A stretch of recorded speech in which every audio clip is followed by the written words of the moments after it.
The award-winning Tennessee WildCast is on the air with the latest on hunting, fishing, boating, wildlife watching, and all things outdoors. Make welcome your host, drummer and outdoor expert novice, Jason Harmon. All right. Hello, everybody. Welcome to this edition of Tennessee WildCast. We're glad y'all are tuning in. Thanks for watching.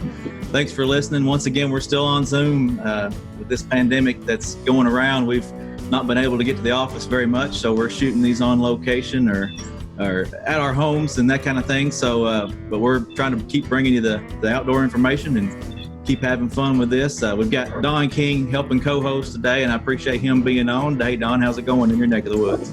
Good. Going well, Jason. Hey, thanks for the invite again. And I see, due to the quarantine, I still haven't been able to get you the hat, but I'm going to get it for you. And if anybody's interested, when you buy your license this year, pick up one of these hats. It benefits our foundation, and I think it's a pretty good look. You know, I don't wear a hat all the time, but I think this kind of suits me, so I'm good to go with it.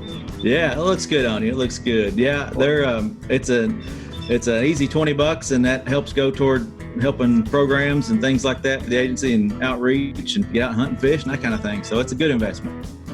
And that's all at Go Outdoors Tennessee. That's right. From what I hear from the ladies that fulfill the orders, there's been plenty of orders. So that's a good thing. They've been busy and they've been able to get to the office a little bit and fill some of those. But we got an exciting show for you today. Man, we sure do.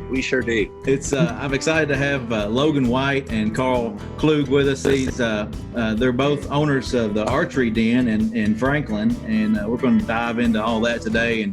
And I'm just excited to have them with us. Guys, thanks for being here. Absolutely. No problem. Well, I want to start off and just introduce you guys and let people know what you do and a little bit about you. So we'll just start off with Logan, I guess, and tell us about yourself, Logan. How did you get into the outdoors and get into the archery business? I grew up in the outdoors like every kid around here, or every kid I knew around here, and it just went from there. So got into college, played college football at a small NAIA school. Once I got hurt and couldn't play anymore, I crashed into the outdoors. That's when I really got into it and started taking it more than just a weekend guy. And it just went from there. It's a passion. I love it. I live it. Every year I'm going somewhere else, going somewhere different, learning a new animal to hunt, figuring it out. Right now, my big kick's the mountains, man. Out west, Colorado, Wyoming. This year, we got elk, bear, antelope, mule deer tags.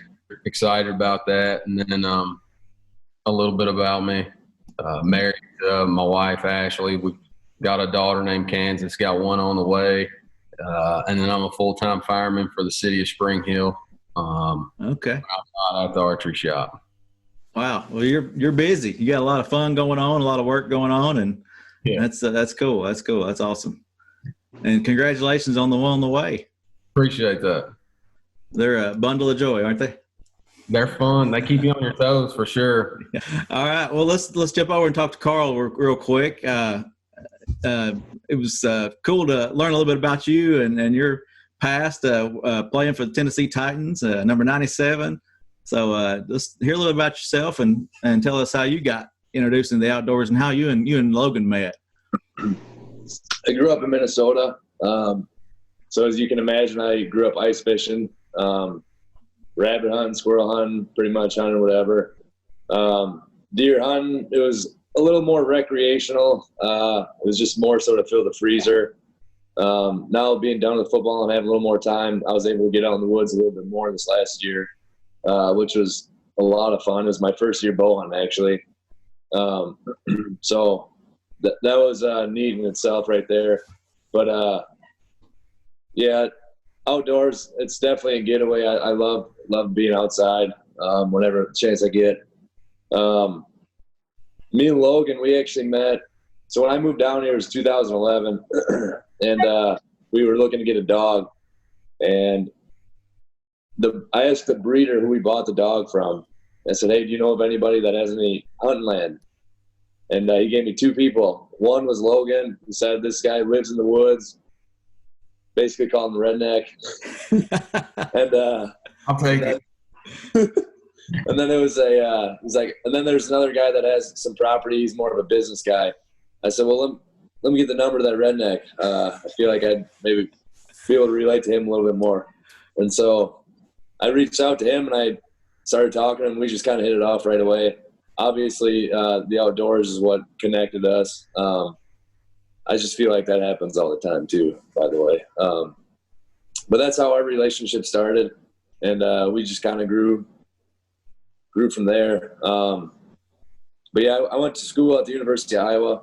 I got drafted by the Titans in 2011, played 7 years. During that time, I got married after my first year. Now we have 4 kids. I coach high school football, high school wrestling, and I train some of the kids on the side. And then as far as the Archery Den goes, I kind of go in and out, not a whole lot, but Cool.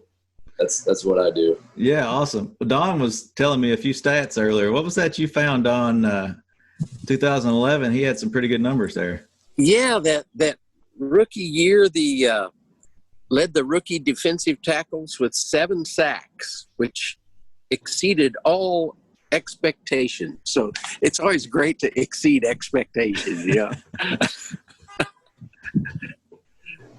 Karl, yeah, that's right. You gotta give it your all. And from what I hear, that's the kind of guy you are. And I kind of have a feeling both of you guys are like that as well.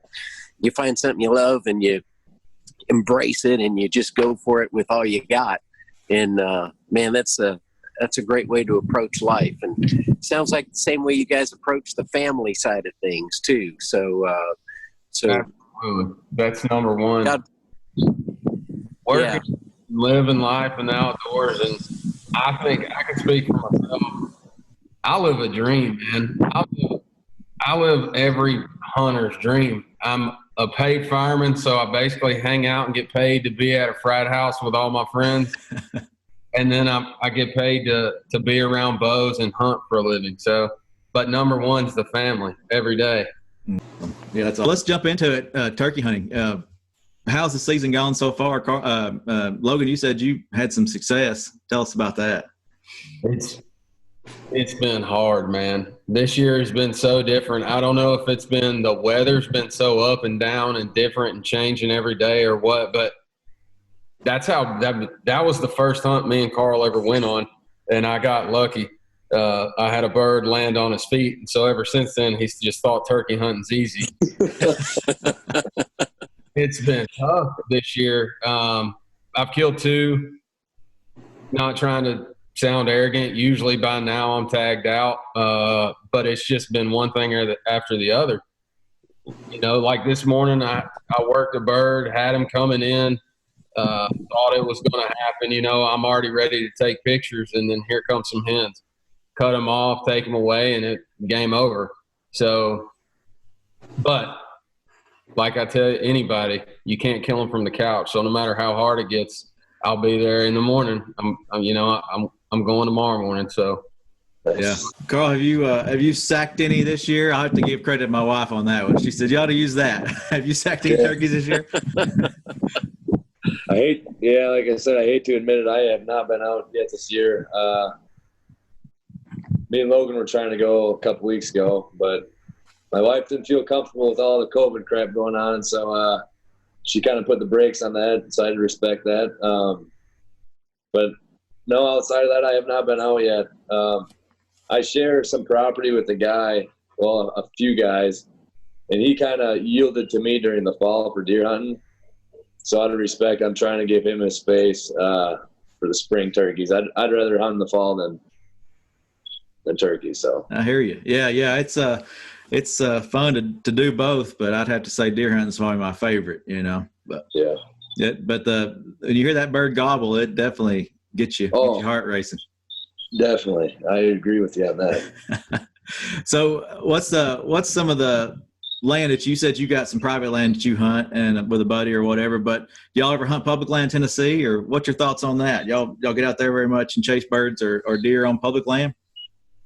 Oh man, I probably killed my first probably 10 or 15 gobblers on public land. I had no idea what I was doing. I got lucky on all of them, but I grew up in Murray County down here on Yanali, and there's good birds on there. If you find the access points and you have a good map, there are birds all over Yanali. I mean, even like now that I have decent farms and good ground that I can hunt, I'll still go hunt a public land spot if I know there's birds on it. I put the miles on the truck during turkey season. So if there's turkeys, I'll find them. And if they're on public land, I'm not above hunting a public land bird at all. You will go. Yeah, I mean, it's fun. I mean, it's exploring new land and that kind of thing. I think it's fun to get out there on some different properties and see what you can find and give it a shot. It really tests your true hunting abilities going on somewhere blind, or even if you scout a little bit, go into some property that you can't manage yourself, Yeah.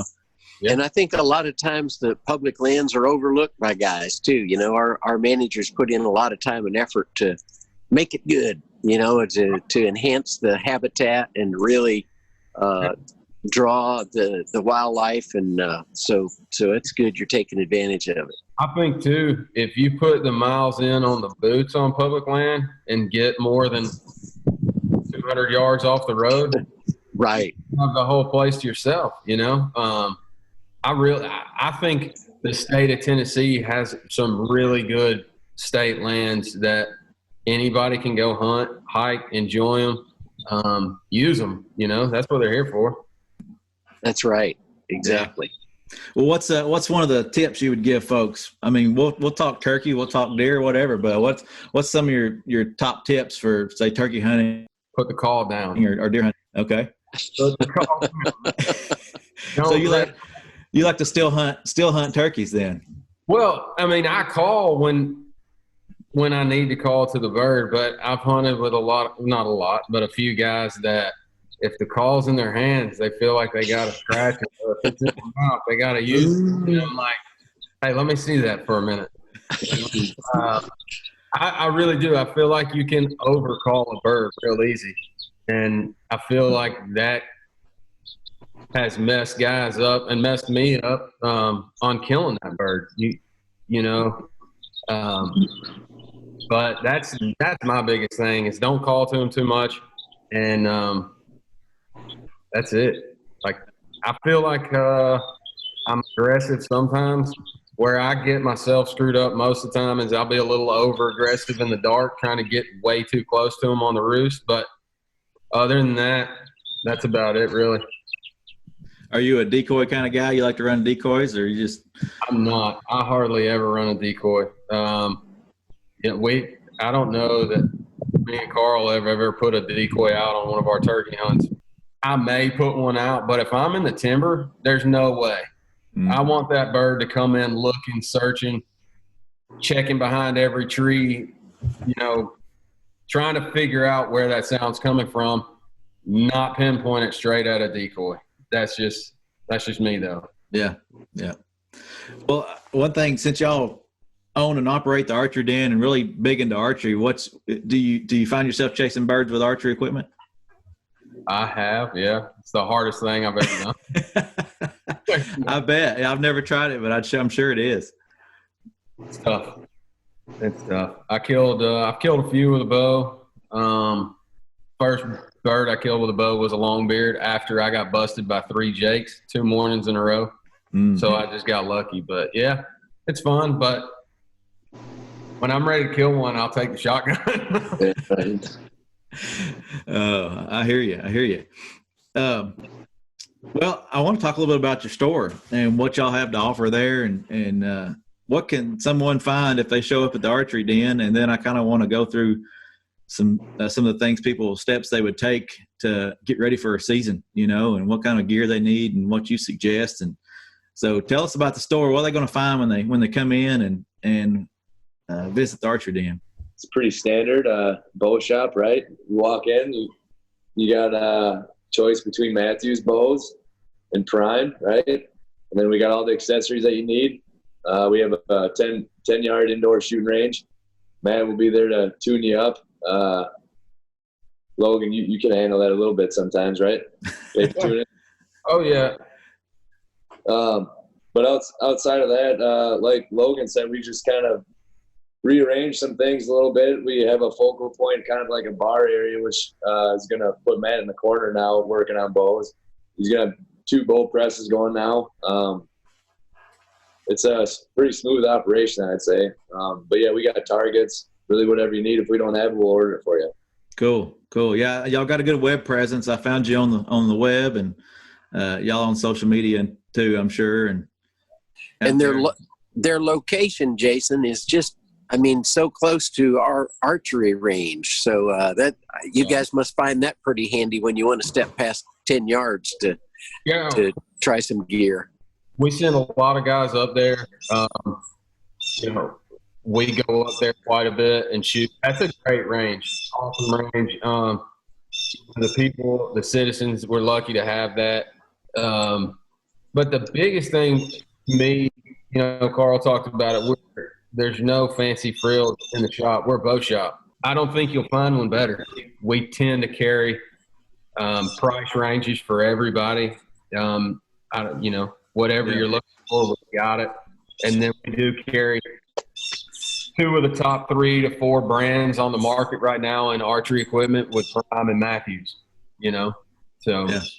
Well, I guess you stand above everybody else when you got the quality bowsmith there. You take care of your customers and that kind of thing. And I don't know if we mentioned, but that bow range we talked about nearby is right there at Williamson County Ag Expo. You'll have to check that out if you're in the area. If y'all are watching or listening out there, that's a great little range to tune. Yeah, if you've ever gone to the Williamson County Fair, you've gone right by it, because just as you drive in the entrance there, look to the right, and it's up on the hill on the little rise there. Well, you've mentioned it a little bit, but let's kind of touch on it. You got bows for everyone in town, anybody experience level. What would you suggest for somebody coming in on the novice side or the expert side? What are they going to be looking for when they come in? Like financially, or what kind of product? Yeah. Say somebody's coming in new to it, doesn't want to spend a lot of money. What would you suggest they go for? Something in the Mission line, more than likely, depending on their age. Mission's made by Matthews. It's and Prime has a couple lower price bows as well, for sure. I like the Mission line. Matt McPherson doesn't keep any profit from that line. It goes to missionary work all throughout the world. So when a kid or a brand new shooter comes in that is on a budget that wants good quality for their money, I definitely point them in the Mission line. They make quality products, full lifetime warranty, and they're fully adjustable. Especially, they're great for a kid because they can adjust from some of them will go from 11 to 40 pounds, and then some of them will go from 17 to 70. So any shooter can handle it. What would you say the best or the optimal draw weight would be for harvesting a deer, say, if you're deer hunting? 45 pounds is what most people say. 42 to 45 pounds and higher, you can kill a whitetail deer in the state of Tennessee all day long. That makes it fairly easy for the novice to come in and be strong enough to draw it back and that kind of thing, wouldn't you say? Sure. We had a customer this year. He took his daughter on an archery bear hunt. She come in 2.5, 3 months before the hunt, pulling 36 pounds. She shot every afternoon, and probably every week from then till they left for their bear hunt. She'd come in the shop. We put more weight on it for her, make sure everything was adjusted right. When she left, she was shooting 51, I think. Wow. 49, 51, somewhere in there. Killed a beautiful black bear. Her dad brought us a nice picture in. And, I mean, that's a black bear. So it doesn't – the muscles you use, you don't use them every day. But once you start shooting a lot, they build really fast. So that kind of takes me to prep. Say if you're shooting a compound bow, and that's what we're talking about right now, how would you prepare for a season? How would you make sure you're ready to take on the season? Karl, how'd you take on Titan seasons. I mean, so so you go to the weight room, they put you on this diet, and what do you do? Exactly. Hours and hours of weightlifting and running. I'm just kidding. Yeah, I mean, I learned that the hard way with my shotgun. It's no different with bow. Yeah, you just gotta get out and shoot. If you don't know your bow shooting, you're wasting your time in the woods. You got it's repetition, just like anything. Preparation.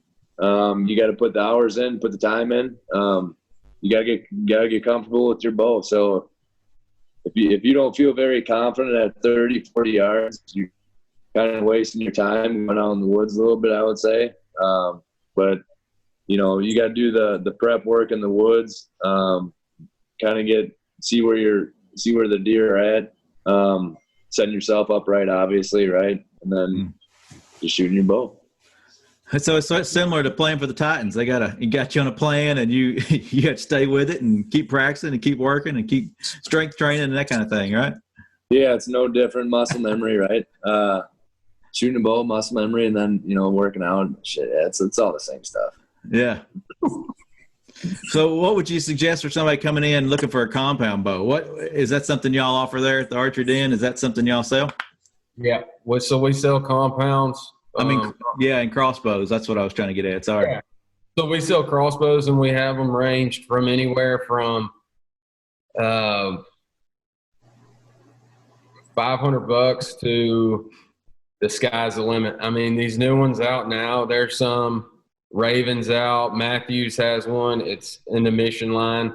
10 Point has one. They're well over $1,800.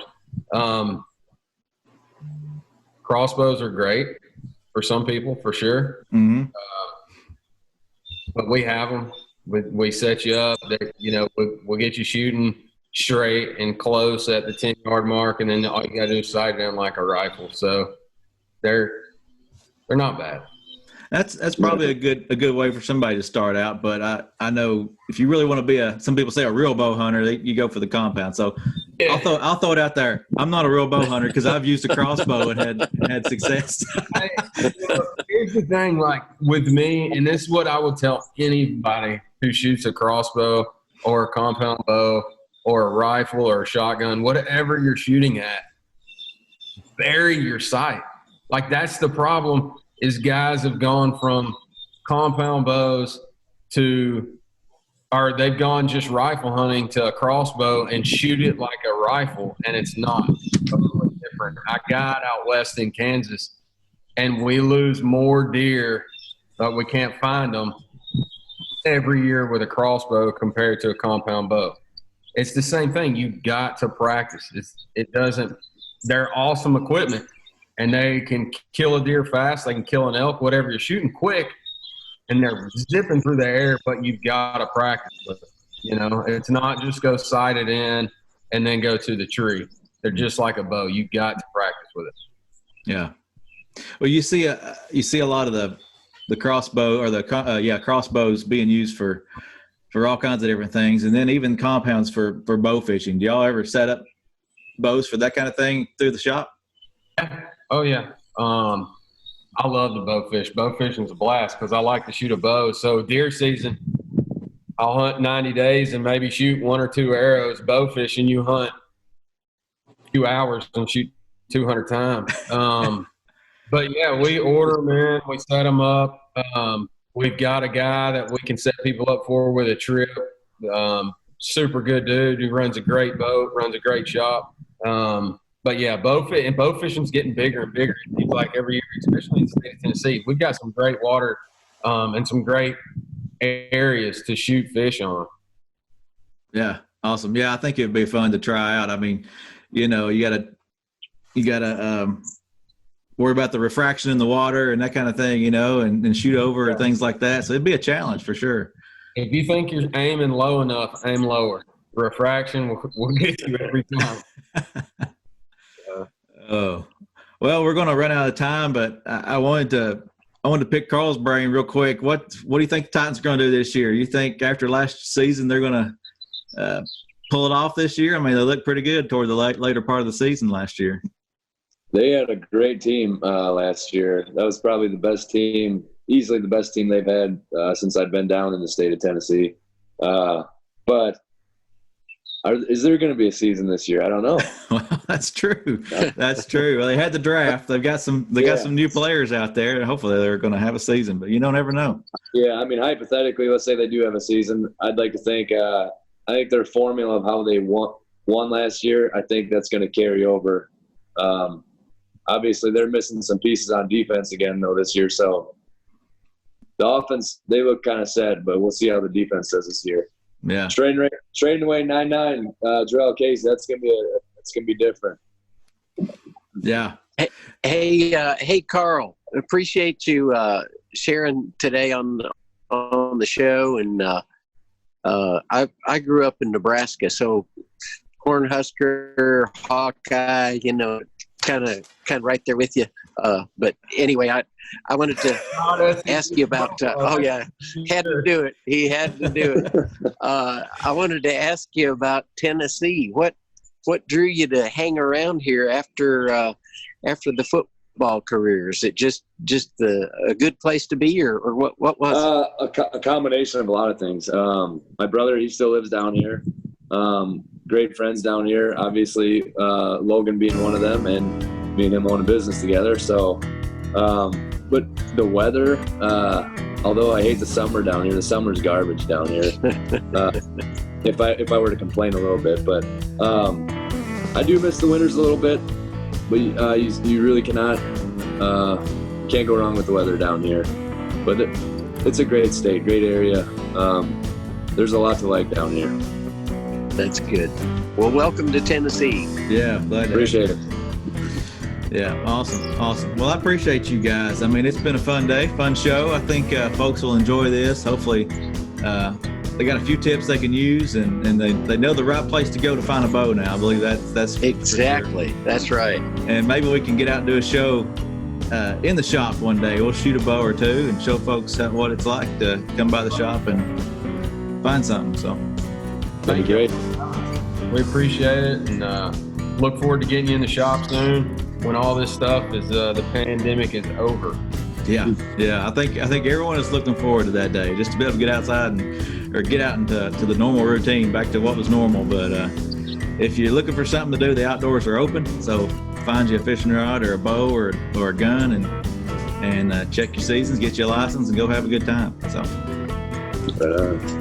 But I appreciate you guys, and we'll see y'all next time on Tennessee WildCast. Thanks for tuning in. Stay connected with TWRA by visiting our website at tnwildlife.org and follow us on Facebook, Twitter, and Instagram. Hey, it's all about Tennessee wildlife. It's what we do. Tennessee WildCast will be on the air again next week. We'll see you then.